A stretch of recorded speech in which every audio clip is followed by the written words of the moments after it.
Perguntinha clássica, sim, ó, inédita, mas clássica.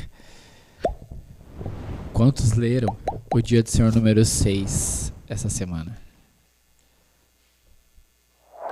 Aumentou em relação à semana passada. E a desculpinha? Aquela de sempre. Esqueci. Bom, pessoal, Dia do Senhor número 6. Todos têm catecismo? Vocês estão sem? Já te entregaram o teu?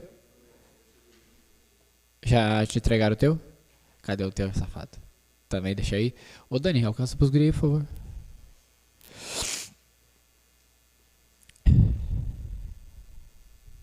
Pessoal, já peço perdão pra vocês, porque eu tô extremamente mal da rinite. Então, talvez eu espirre, talvez escorra o meu nariz, faz parte.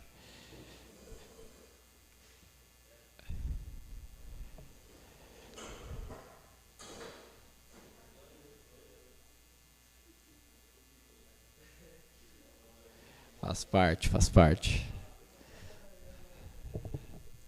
A gurizada vindo da vila, né, meu? Eu sou da vila, não tem.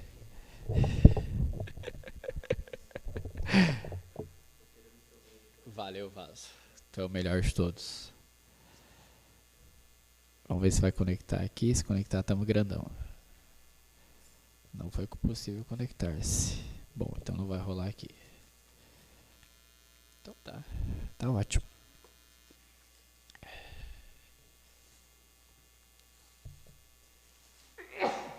Falei pra vocês. Ai, ai.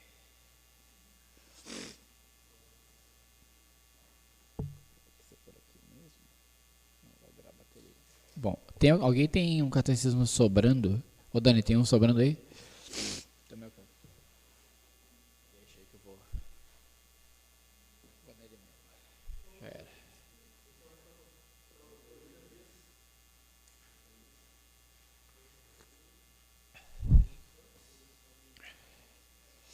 Milene. Quem é Milene? Ah, beleza. Bom, pessoal. Então, dia do Senhor número 6, todos estão aí? Beleza, vamos só fazer uma oração. Vamos ver. Mano, ora por nós para iniciar aqui a pregação, por gentileza.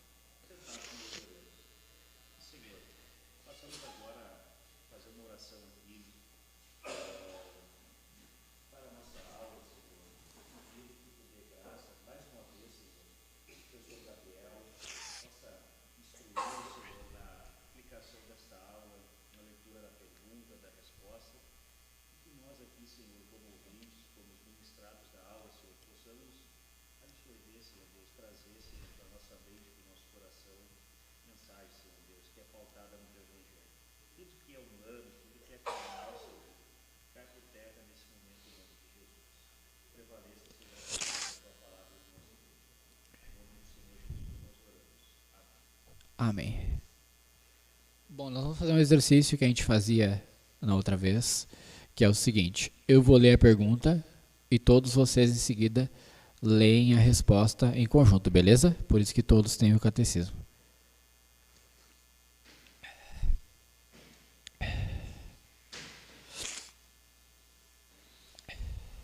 Dia do Senhor número 6. Pergunta 16. Por que tem que ser um homem verdadeiro e justo? 1, 2, 3. Tem de ser homem verdadeiro, pois a justiça de Deus exige que a mesma natureza humana que pecou tem que ser homem justo, pois alguém que por natureza já é pecador não pode pagar pelo pecado dos outros. É isso aí. Vamos fazer a mesma coisa na pergunta e resposta 17. Por que ele tem que ser ao mesmo tempo Deus verdadeiro? 1, 2, 3.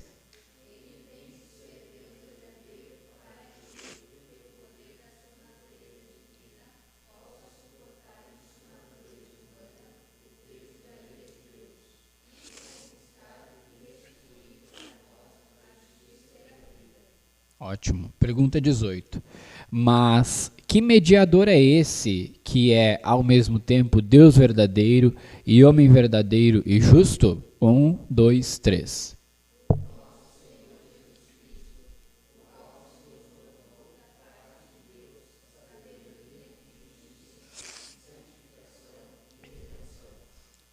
Pergunta 19. Como você sabe disso? 1, 2, 3.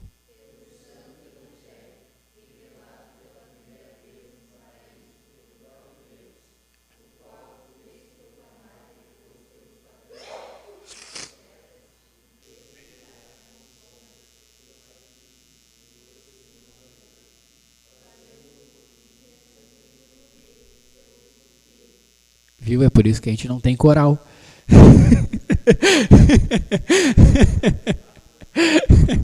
Imagina, hã? Te mete. Brincadeira. Beleza. Pessoal, nós estamos estudando o Catecismo de Heidelberg. Ele é dividido em 3 partes. E nós estamos na segunda parte, que fala a respeito da nossa salvação. Ok? Então, as perguntas e respostas, os dias dos Senhor, eles não são desvinculados uns dos outros. Tipo, uma aula... Não, ele é uma linha de raciocínio, certo? Então, a gente, para iniciar essa aula, a gente vai rememorar o dia do Senhor número 5. Só virem uma paginazinha, só para a gente dar uma olhada. Ó, lá no dia do Senhor número 5, a gente entendeu que, pelo justo julgamento de Deus, nós merecemos um castigo eterno, como o Raul ministrou para a gente, que quando a nossa ofensa é contra um ser eterno e infinito, a pena, a punição também é eterna e infinita.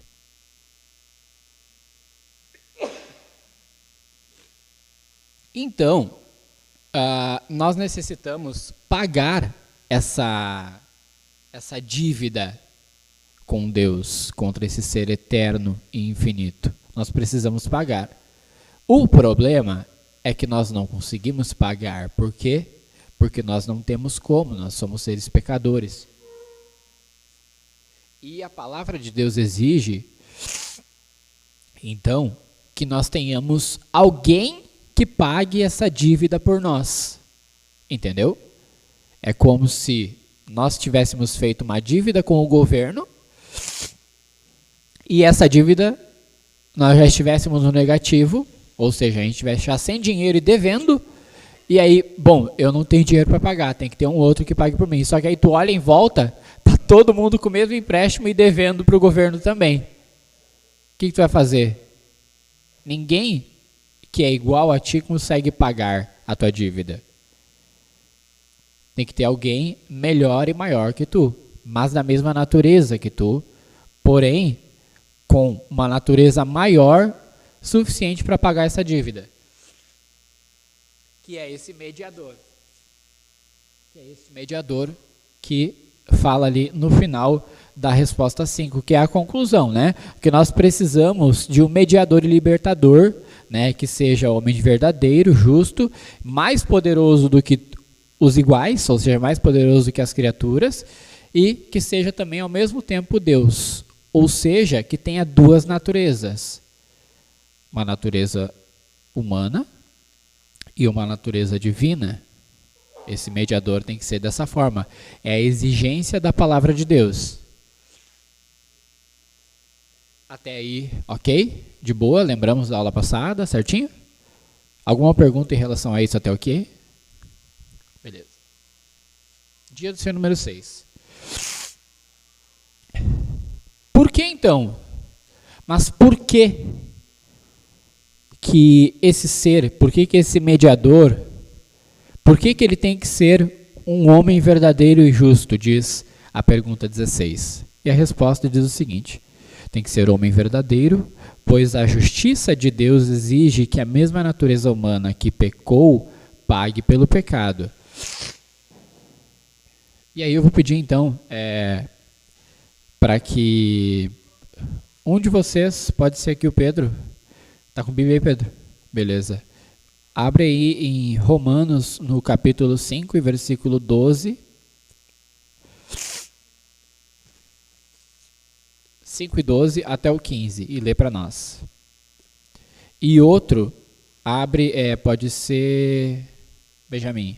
Abre aí em Hebreus, no capítulo 2, do 14 ao 16. Romanos 5:12 ao 15. Achou? 5, no versículo 12 até o 15. Lê bem alto para nós.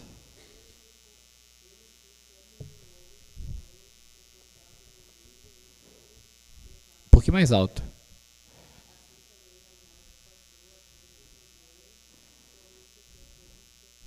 Beleza. Vou te pedir para que tu leia de novo, um pouquinho mais alto. Valeu.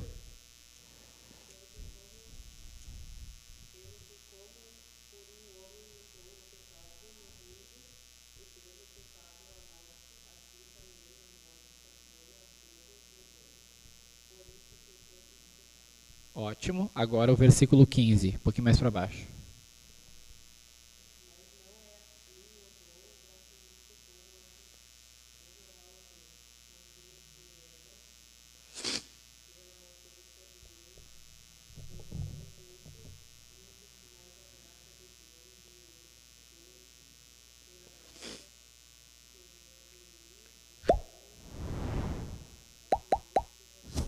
Ótimo. Benjamin?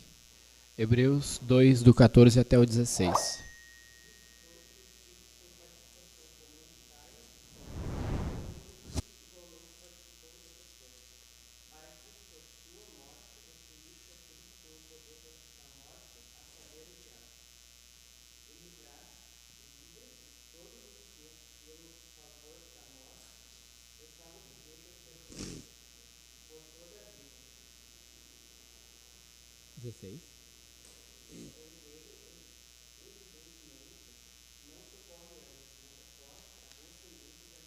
Ótimo.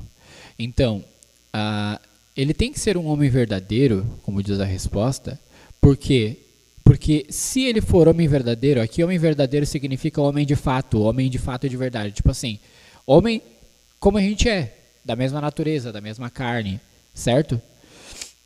Ele tinha que ser para ser o nosso representante. Ou seja, se alguém tem que pagar pelo pecado dos seres humanos, ele tem que ser um ser humano. É por isso, essa é a exigência da palavra do Senhor. Assim como o pecado entrou no mundo por um só homem, assim também a vida, a salvação também veio por um homem, diz Paulo aos Romanos. Então essa é a exigência do Evangelho para a natureza desse mediador. Tem que ser homem justo, a segunda parte da resposta. Tem que ser homem justo, pois alguém que por natureza já é pecador, ou seja, a questão de ser um homem justo. Por que Jesus Cristo não poderia ter pecado? Por que esse mediador não poderia ter pecado? Porque um cara que peca também já está em dívida. Aí não tem como pagar, já está em dívida, não tem como pagar. Então ele teria que ter crédito suficiente para pagar a nossa dívida. Vocês lembram que no Antigo Testamento, o sumo sacerdote, antes de entrar no templo para fazer a purificação dos pecados,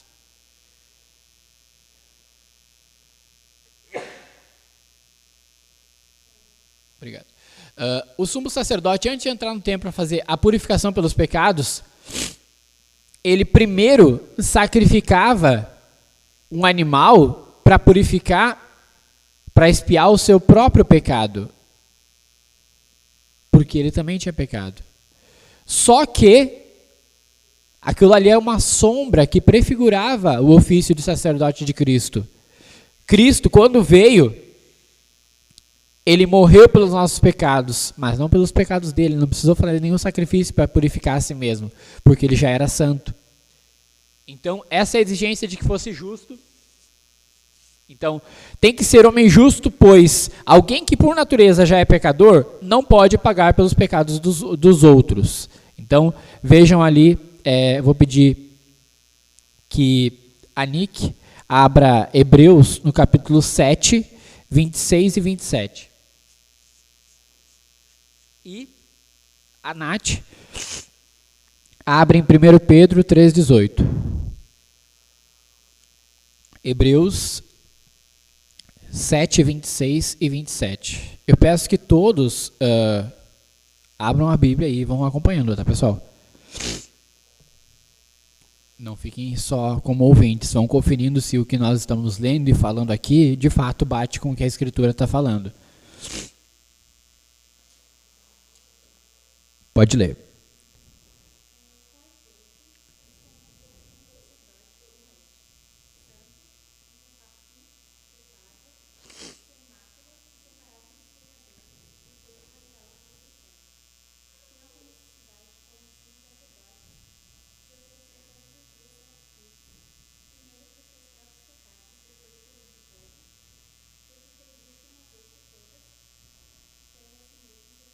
Exatamente.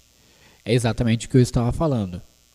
Jesus Cristo é o nosso mediador, o nosso sumo sacerdote perfeito, porque ele não tinha pecados, ele não precisava expiar os seus próprios pecados, mas ele expiou os nossos pecados, oferecendo a si mesmo, assim como diz Hebreus. Nath.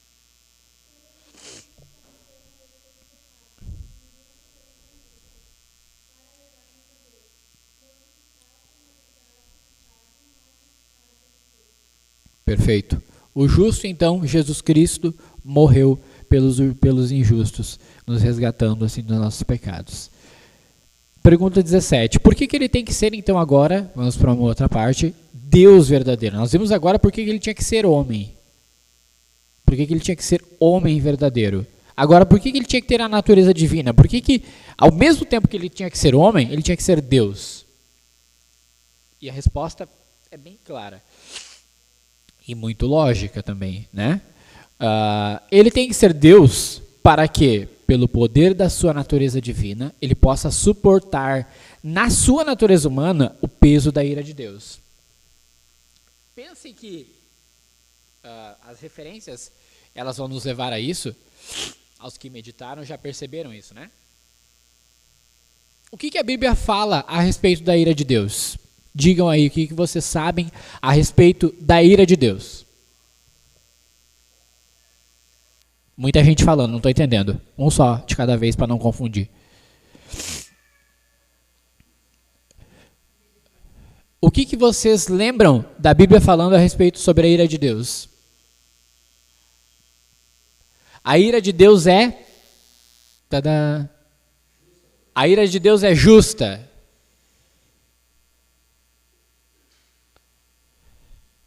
A ira de Deus é terrível. A ira de Deus, ela é forte. A ira de Deus, quando vier, diz a palavra do Senhor que ela vai esmiuçar as rochas. A ira de Deus, o dia do Senhor, o dia da ira do Senhor, diz em Malaquias que vem queimando como fornalha. A ira de Deus é terrível, é poderosa, é forte, é avassaladora. Isso é a ira de Deus. E ela é justa, ela é santa. Assim como disse o Raul. Obrigado, meu querido. Isso é o que se fala a respeito da ira de Deus. Agora, compara a ira de Deus com o ser humano normal. Tu acha que um ser humano normal conseguiria suportar o peso da ira de Deus? Não, né? Exatamente.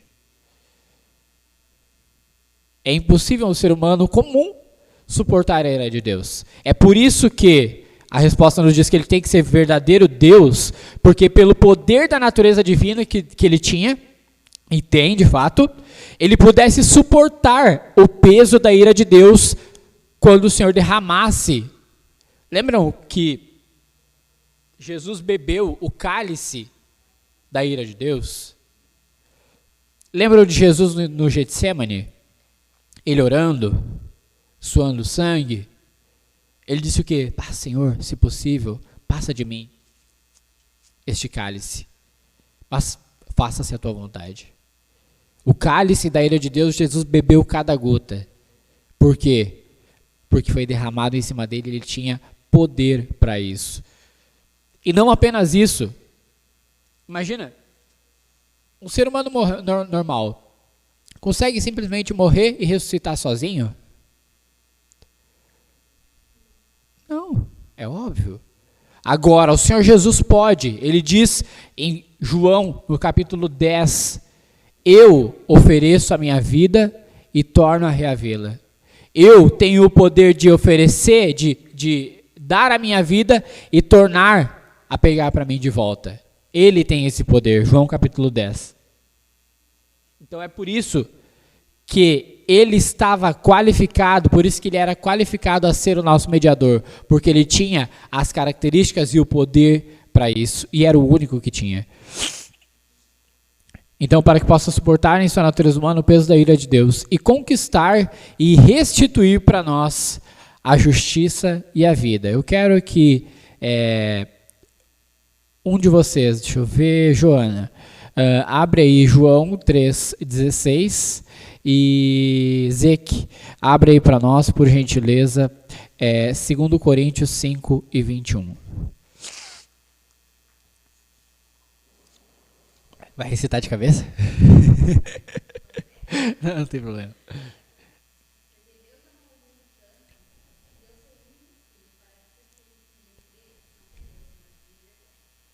Exatamente. Então, o Senhor, todo aquele que crê no Filho de Deus, tem a vida eterna e não morre eternamente, diz João. 2 Coríntios 5:21.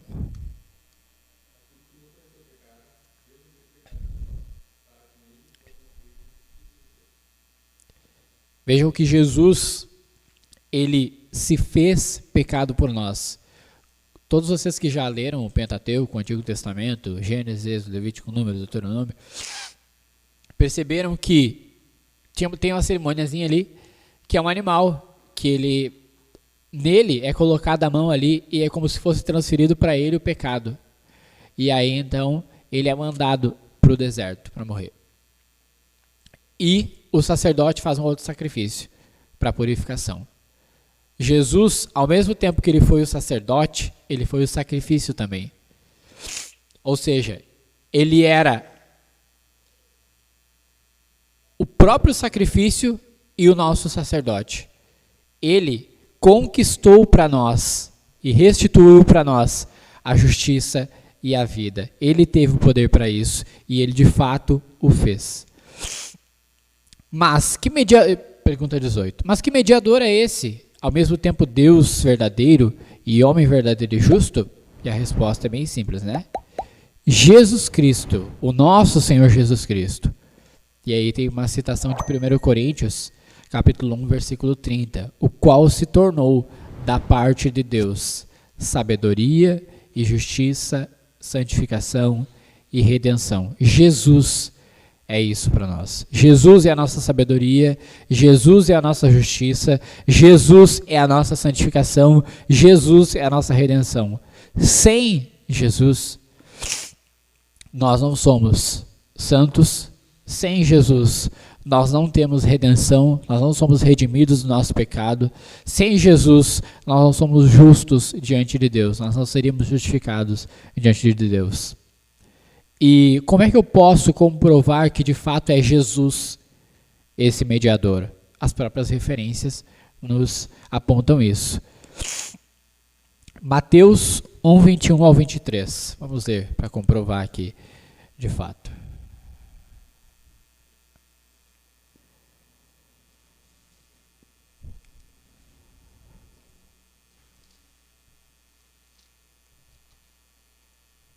Mateus 1, do 21 ao 23. Diz a palavra: ela dará à luz um filho, e você porá nele o nome de Jesus, porque ele salvará o povo dos pecados deles. Ora, tudo isso aconteceu para se cumprir o que foi dito por meio do profeta. Eis que a virgem conceberá e dará à luz um filho, e ele será chamado pelo nome Emanuel. Emanuel significa Deus conosco. Vejam que a vinda de Jesus, o sacrifício de Jesus, era algo prometido. E quando Deus faz uma promessa, acabou. É como se já estivesse cumprida, é uma promessa certa. Promessa que Deus faz é promessa certa. Lucas 2:11.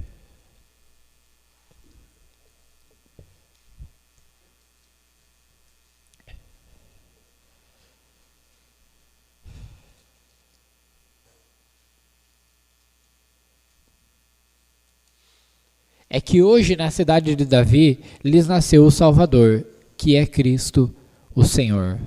Mais uma referência aí, provando para nós que Jesus é o Salvador. Por fim, 1 Timóteo. Abra na carta de Paulo a Timóteo, a primeira carta.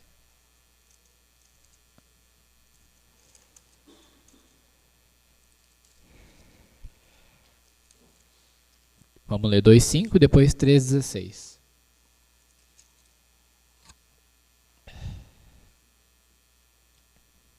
(2 e 5). Porque há um só Deus e um só mediador entre Deus e a humanidade, Jesus Cristo, homem. 3:16 ou 4:16? 3:16. Sem dúvida, grande é o mistério da piedade. Aquele que foi manifesto na carne foi justificado em espírito, visto pelos anjos, pregado entre os gentios, crido no mundo, recebido na glória. Esse é Jesus Cristo.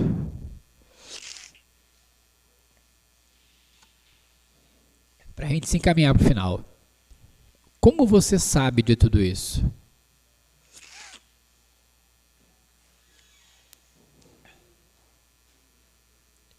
E a resposta não podia ser mais completa. Diz o seguinte: pelo Santo Evangelho, revelado pela primeira vez no paraíso pelo próprio Deus, o qual fez proclamar depois pelos patriarcas e profetas e prefigurar como sombras pelos sacrifícios e outras cerimônias da lei, fazendo-o por fim ser cumprido por meio do seu único Filho. O que a resposta está nos falando? Aquilo a que toda a Escritura aponta. Do início ao fim, a Escritura aponta para Jesus. Do início ao fim, vocês lendo a Escritura, vocês percebem ela nos dirigir a Jesus, nos prometer Jesus, nos fazer olhar para Jesus. Já em Gênesis 3:15, é chamado de proto-evangelho, o próprio Deus, quando o homem cai, Gênesis 3:15,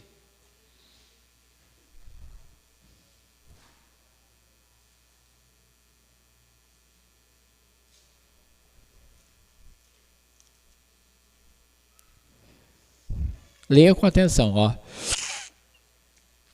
Porém, inimizade entre você, Deus falando à serpente, né? Porém, inimizade entre você e a mulher, entre a sua descendência e o descendente dela. Este lhe ferirá a cabeça e você lhe ferirá o calcanhar. Lá em Gênesis, o Senhor já tinha prometido que da semente da mulher, da descendência do ser humano, viria Jesus, um homem verdadeiro, e este lhe feriria a cabeça da serpente. Em Gênesis, anos e anos e anos antes de acontecer, o Senhor prometeu, e todo o desenrolar da história da redenção, todo o desenrolar aponta para Jesus. Vocês lendo no livro de Êxodo, o que tem de história bíblica? O que fala no livro de Êxodo? Tu não. O que o livro de Êxodo nos diz? Me digam alguma coisa que acontece no livro de Êxodo. Me digam uma coisa que acontece no livro de Êxodo. Nick. Não?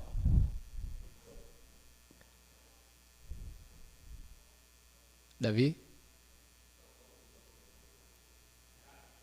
Êxodo, segundo livro da Bíblia. Me diz um cara só, um homem só de Êxodo. Me falem um nome de Êxodo, um cara que é o personagem de Êxodo.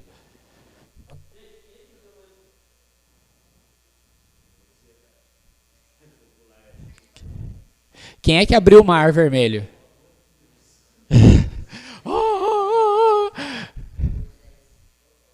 Amém. E o que Moisés era para o povo de Israel? Libertador. A história de Êxodo é basicamente a história de Moisés sendo usado por Deus para libertar o povo da terra do Egito e os conduzir pelo deserto até chegar pertinho da terra prometida. Cara, é básico, é simples, vocês precisam saber isso.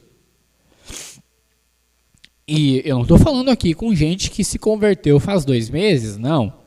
Eu estou falando aqui com gente que é filho de cristão, que tem anos e anos vindo na igreja. Várias historinhas de Moisés abrindo o mar lá, bonito. E aí, nós precisamos saber disso.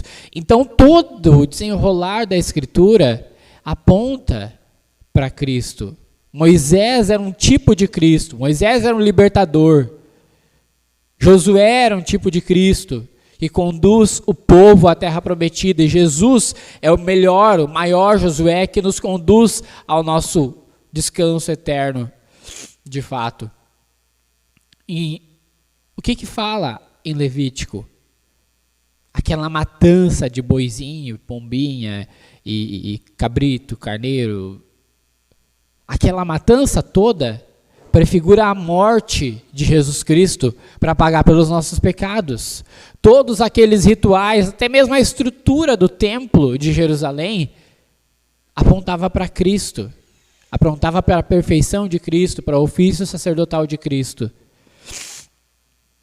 E se vocês forem vendo, em todo o decorrer da Escritura, o Senhor prometendo, Isaías 53, todo o livro de Isaías inteiro, mas Isaías 53 fica muito nítido. O profeta falando a respeito do servo sofredor, Jesus vindo, morrendo pelo seu povo, sendo esbofeteado, levando sobre si as nossas culpas, as nossas dores, vendo o fruto do seu trabalho, tudo isso. Gênesis, Levítico, Números, Deuteronômio, Josué, Juízes, Ruth. Até Jesus vir, falava a respeito de Jesus. Os profetas falaram dele. Entendem? Salmos, a maioria dos salmos é sobre Jesus. Então, como é que nós sabemos isso? Pelo Santo Evangelho, revelado pela primeira vez lá em Gênesis 3,15, o qual fez proclamar depois pelos patriarcas. Hebreus fala que Abraão, ele viu o dia do Senhor. Abraão, ele morreu sem ver a promessa se cumprindo fisicamente, mas Abraão viu o meu dia e me glorificou. O Senhor fala aos Hebreus, pelos profetas, e prefigurado como sombra pelos sacrifícios e outras cerimônias da lei, fazendo por fim ser cumprido pelo seu Filho. E eu quero que vocês abram em Hebreus, capítulo 1, versículo 1. São versículos-chave da estrutura das doutrinas bíblicas que vocês têm que ter na cabeça. Hebreus 1:1. Havendo Deus falado outrora, de muitas maneiras, aos pais pelos profetas. Vamos lá. Antigamente Deus falou muitas vezes e de muitas maneiras aos pais pelos profetas, mas nestes últimos dias nos falou pelo Filho, a quem constituiu herdeiro de todas as coisas, pelo qual também fez o universo. Deus utilizou profetas, utilizou os patriarcas, utilizou os sacerdotes para falar às pessoas. Mas nesse último tempo, diz o autor aos Hebreus, Deus nos mandou o seu Filho. Deus mandou o próprio Jesus para falar conosco. Essa É basicamente a história da redenção. E a aula de hoje era isso. Alguém tem alguma pergunta a respeito da aula de hoje? Amém. Gostaria que tivessem. Por favor. O Miguel também tem pergunta, né, Miguel?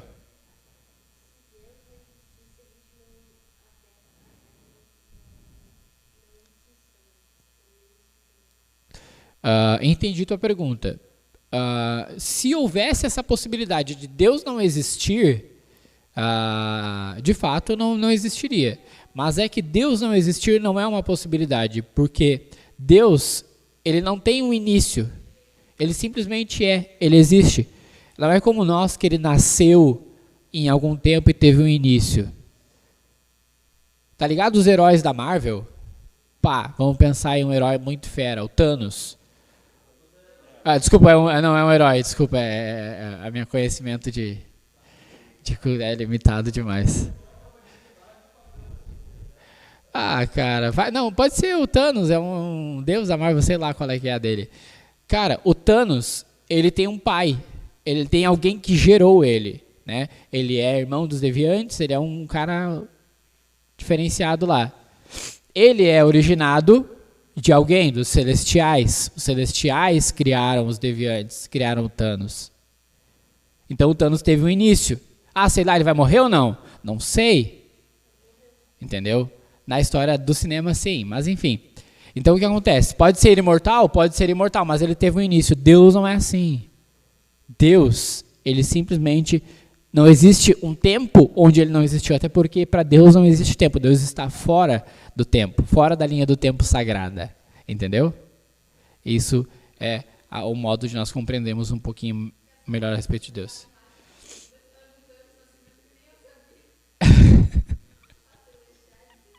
Enfim, Lucas.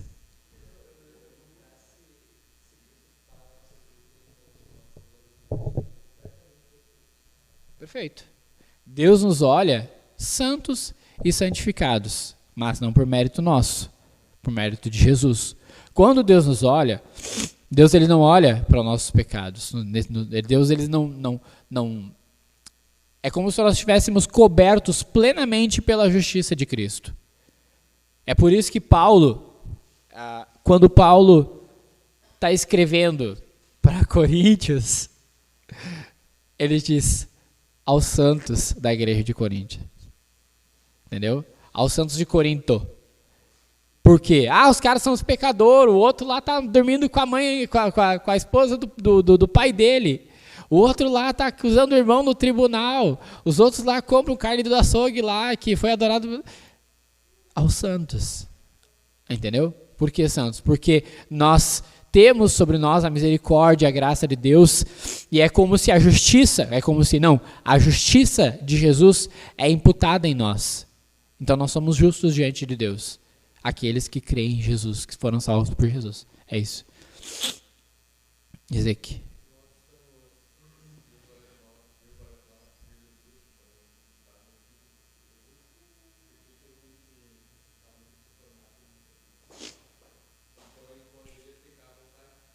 Não poderia. Porque a palavra nos manda ser santos. Então, quando nós somos salvos por Jesus, ótima pergunta, achei muito boa, o pessoal está sem dúvida. Quando nós somos salvos por Jesus, nós recebemos de Deus vida. E essa vida não é uma vida comum, uma vida normal. As nossas vontades, elas são mudadas. A nossa mentalidade é mudada. De modo que nós passamos a crer em Jesus. Nós cremos que Jesus é nosso Deus. E nós nos espelhamos em Jesus e vivemos conforme a palavra dele. Do contrário, nós não somos salvos.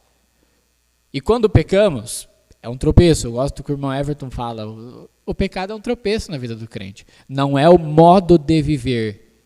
Tu não vive pecando, como o João fala. O crente não vive pecando. Peca, ok. Se arrepende. Agora, o ímpio não se arrepende. O crente se arrepende, pede perdão ao Senhor e está perdoado. Ficou mais ou menos a resposta? Por favor, Rô, fica à vontade.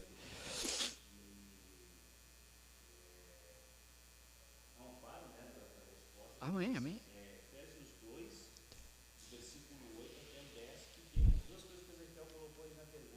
Efésios 2, do 8 ao 10. Abram aí, pessoal.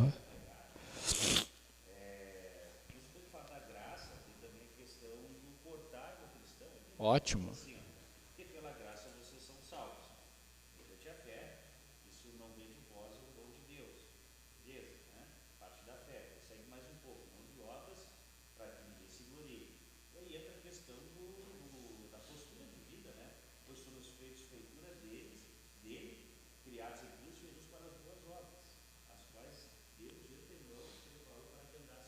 Perfeito.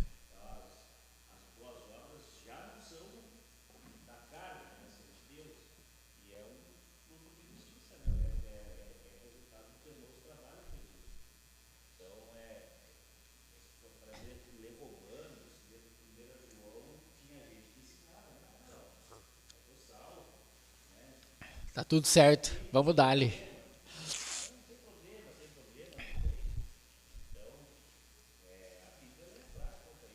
Cara, eu acho que uma boa, complementando isso que tu falou, agora eu lembrei, com mais calma. Abram Romanos capítulo 6. Se eu sou salvo por Jesus e Deus já me vê como justo, posso sair pecando então, vou me enlouquecer. Vamos lá então. É um enfático não, muito bem, Miguel. Que diremos então? Continuaremos no pecado, Romanos capítulo 6, todos? Vamos aguardar aqui, um pouquinho mais para trás, é para trás. Tava lá perto de Efésios, Coríntios para trás ali. Tu tá em? Lucas, pode passar para frente, isso mesmo. Romanos, tá lá. É antes de Coríntios, depois de Atos. Romanos 6. Achou? Boa. Romanos capítulo 6. Todos? Achou aí, Miguel? Todo mundo? Beleza. Ó.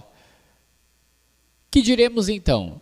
Continuaremos no pecado para que a graça aumente ainda mais? De modo nenhum, diz Paulo. Como viveremos ainda no pecado, nós que já morremos para ele? Nós que fomos salvos por Jesus, nós já estamos mortos para o pecado. Ou será que vocês ignoram que todos nós fomos batizados em Cristo e fomos batizados na sua morte? Fomos sepultados com ele na morte pelo batismo, para que como Cristo foi ressuscitado dentre os mortos para a glória do Pai, assim também nós façamos o quê? Vivamos uma vida nova, andamos em novidade de vida. Porque se nós fôssemos... E aí Paulo vai continuar, mas ele vai concluir de um modo muito bonito no 12. Portanto, não é no capítulo 12, é versículo 12 do 6. Portanto, não permitam que o pecado reine no corpo de vocês, né? Fazendo com que vocês obedeçam às suas paixões. Também não ofereçam os membros do corpo de vocês ao pecado como instrumentos de injustiça, mas como pessoas, ou seja, como gente que passou da morte para a vida, façam o quê? Ofereçam a Deus os seus membros como instrumentos de justiça, porque o pecado não terá domínio sobre vocês, pois vocês não estão debaixo da lei, mas estão debaixo da graça de Deus. Acho que meditando, lendo nisso com calma, vocês vão compreender bastante isso aí. Fechou? Obrigado, Raul. Raul é o melhor, cara. Não tem. Perguntas? Muito bem. Então, vamos ver. Tá, Lucas, chega aqui e ora por nós para a gente finalizar. Agradecer ao Senhor pela aula. Em seguida, estaremos despedidos na paz do Senhor. Aos que encomendaram cachorro quente para ajudar lá no trabalho da João Goulart, os irmãos vão chegar aqui daqui mais ou menos 5 minutos. Amém.